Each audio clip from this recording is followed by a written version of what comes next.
Hello everyone, it is your boy Bowen with another video. Been a bit, but kind of wanted to make this video as an announcement to something that's going to be happening here this weekend as of the recording of this video. So on, I think it's Thursday late afternoon, evening, whatever, midnight early access is going to launch. That is the next expansion for World of Warcraft, and I will definitely be playing that. I'm going to be doing videos, guides, things that come up throughout my travels and what I think could be good to view for you guys, as well as some dungeons and all that kind of sort of shenanigans. But I want to kick it off with on this Saturday, February 28th, I'm going to do a 24-hour stream. I'm calling it the midnight to midnight stream. So we're going to start it at Friday midnight and on Saturday midnight. Many shenanigans will be had, leveling characters. Oh, shift my seat here. Yeah, leveling characters, professions, doing all the quests. Of course, Mythic Plus raids and everything aren't out yet, but there will be plenty to do. I got 6 tanks to level up. I've got gold to earn. I've got quests to do. I've got treasures to pick up. I've got, new like zones to explore. So I'm going to bring you guys along for my journey. And I also want this to serve as a video, not just as an announcement, but just to show you how I've kind of prepped for going into the expansion. So my first character I'm going to be leveling is a Guardian Druid, starters here. Let's go ahead and get my UI back here. We've got a new UI layout. You remember from what I had before, it's very similar. You just don't have weak cores anymore with how they've changed the add-ons. So I would have gone in and just made it similar to how it was before. Cooldown manager centered. Yeah, I can show you my add-ons I'm running. We've got Auctionator because obviously. Cooldown manager centered is this right here. Enhanced QL core is really good for just like just quality of life things. It's not necessary, it's just kind of nice for I'll show you in my character info something that does. We've got Platinator, better Blizz frames. I'm barely using anything on better Blizz frames, and it's definitely not necessary, but I like it for the dark mode stuff. Like you can see around my player frame and everything, it's all dark. Kind of just fits the aesthetic a little better. Greater IO, which is not, it's useful, but not currently, because, Mythic Plus score doesn't matter right now at the beginning of the expansion. But then we also have Sensei class resource bar, which is going to be our bar for mana or rage or combo points or any of those things. Tom, because it's, Tom. That's great for exploration, simulation craft, which I don't even know if that's working right now. I just have it. So you can see we're not very heavy on the required add-ons, and I would say there's no add-ons that are fully required. Because Blizzard's added quite a few things, but hey, that's where we're at with that. What was I going to say? Oh, yes, for profiles, for like the Sensei class resource bar and cooldown manager centered, I'm just using Lux those profiles. I used to make weak auras, but now that doesn't exist anymore. So yeah, he's gone and made 2 profiles for a couple of add-ons. They look great. They work great. Go ahead and take a look at our gear here. We're coming in at 152 item level. It's not, I'm not maxed out gear, because, well, I didn't play this character much, because I didn't really like Guardian Druid before the changes in pre-patch, but I'm loving it now, especially its damage. So we got some gear here. Your gear doesn't have to be that high to level quickly. I mean, it helps, but the most important thing, if you, and this is also very, very much optional, but it's funny, is if you got the gold and you got the time and you're bored, go ahead, take a look at your rings, particularly your gems, as well as your embellishments. You can get a lot of movement speed with this one little trick. So if you look at my embellishment here on my necklace, I have increases effectiveness of Blasphemite secondary effects by 25%. So that is an embellishment that almost nobody has ever used, called the Prismatic Nullstone. You pull up my own. I'll show it to you. It's super cheap. Prismatic Nullstone. This guy right here. 500 gold, and you got to recraft your gear. But throw that on there, and it's going to make your Blasphemite secondary effects 25% stronger. And you can, of course, wear 2 of those. So 50% stronger. The next important thing here is to make sure that you have an elusive Blasphemite, which is this gem right here. It gives you a primary stat super nice, and 2% movement speed per unique Elgari gem color.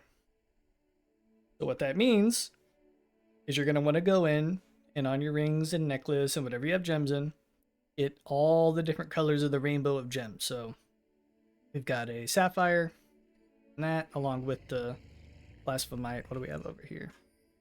We've got an amber, an onyx, a ruby, and an emerald. As long as you have the primary colors, the secondaries can be whatever stats you want. But that's going to just get you up to a 12% movement speed, because 2% per, and we have 6. As well as, with the prismatic nullstones, a 50% increase on top of that. So you're looking at an 18% movement speed increase. Just from wearing that. And movement speed's pretty great for leveling. Gonna let you tag those mobs before other people and just get around faster. As you can see here, my movement speed just walking around as a cat is very fast, especially if I hit dash. I mean, this is faster than most people's mount speed. Because that's 60%, cat form's 30%, plus that 18%, plus some other things I have in the tree makes it over 100% movement speed. And you can do that on any class. Now, sure, it is pretty quick generally, though. Another recommendation is grab some trinkets that just do damage. Like, you just press it and it kills an enemy. Stuff like this Perfidious Projector and the Chaotic Nethergate are both really good ones. And actually some of your only options for this kind of trinket. Now, this is a super who cares thing, but, just killing enemies faster helps. So as you can see here, if this was a questing mob, you just walk up, hit the projector, and you can just walk away, because it's going to take him out. Or for the Nethergate, you can round up a bunch of enemies and drop it, and it's going to just allow you to plow everything down. Yeah. You can get the Chaotic Nethergate from Delves. There's that vendor you can buy them from at the end. Perfidious Projector comes from the raid, but of course we have the Puzzling Cartel coins, so you can go ahead and buy those. Or just use that on that. That's mostly it. The only other thing you might want to do... Look, these are all optional things, but there's nothing to do in game right now, so why not prepare your characters to just go fast, because it's fun. Bear Tartar. It's a food you can eat that whenever you get a kill, you have it on. Yeah. Whenever you kill an enemy, it will give you a movement speeding. So if you look at my speed right here, we're at 22%. And that does not take into account the elusive blasphemite. That's just, it's like a hidden speed stat. So to kill the critter count. So if I kill this critter, it goes up to 29%. So we're getting about a 7% movement speed as we're taking enemies out. Can't go wrong there. And there's other consumables you can buy, like gun shoes and whatnot, but those get costly pretty quick, especially because I know one of the prominent speedrunning leveling guys released a video, so I know a bunch of people are probably buying those, and they're super expensive, and I would imagine most people are going to underutilize them anyway. So there's a thing called a Radinax crystal. I don't even know if you can auction. What? Cracked. Rad. If I can find it here.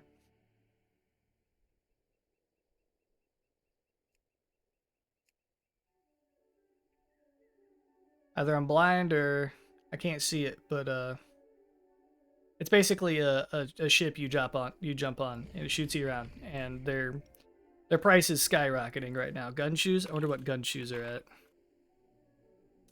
75 gold's kind of high for them. I mean, you could buy them. Here, I'll buy one. I'll show you what it's like. This is what they do. Use it, and it shoots you forward. And they are fast for traversing along the ground, but I think we're going to get flying at some point during the questline anyway, so, probably don't need those. But I think the best thing to do to pre-plan for your expansion release grind is to just, I don't know, get into a mindset of wanting to have fun. At the beginning of the expansion, there's so many things to do. A lot of people get locked in on wanting to go fast and level up and get to the end game, and it's like, there is no end game. Right at the beginning, you gotta wait 2 weeks before you can start doing dungeons. You know, all the gear you get right at the beginning is going to be pretty useless pretty quick. So I'd say have a fun time, explore the zones. If it's going to be anything like Dragonflight or the War Within, the zones are going to be beautiful and they're going to be a fun time. So that's my plan. I hope to see you guys out there in the wilds of midnight. We're not going to a new place. We're going to old places. And I'll see you all Saturday. Bright and early. The second Saturday starts. All right. Bye-bye.